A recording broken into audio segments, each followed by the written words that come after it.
नागपूरमध्ये सलग दुसऱ्या दिवशी पावसानं हजेरी लावली। नागपूरच्या अनेक भागामध्ये मुसळधार पाऊस कोसळलेला आहे।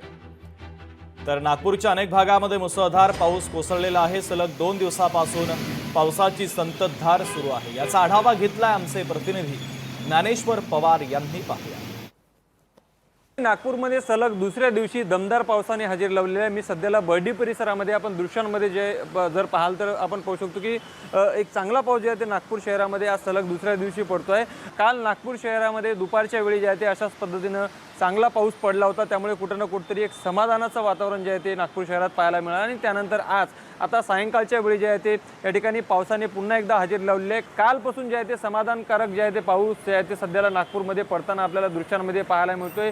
काल दुपारच्या वेळी पाऊस झाला आणि आज सायंकाळच्या वेळी जे आहे ते पावसाने दमदार पावसाने या ठिकाणी हजेरी लावले, त्यामुळे कुठे ना कुठेतरी समाधान जे आहे ते एकंदरीत व्यक्त केलं जातं। मात्र जमिनीतील जलसाठा जर या ठिकाणी साठवायचा जर असेल तर अजूनही मोठ्या प्रमाणात पावसाची गरज जी आहे ते नागपूर शहरात आहे। तो पाऊस अजूनही जे आहे तो आलेला नाही, त्यामुळे त्याची प्रतीक्षा अजूनही नागपूरवासियांना जे आहे ते करावीच लागणार आहे।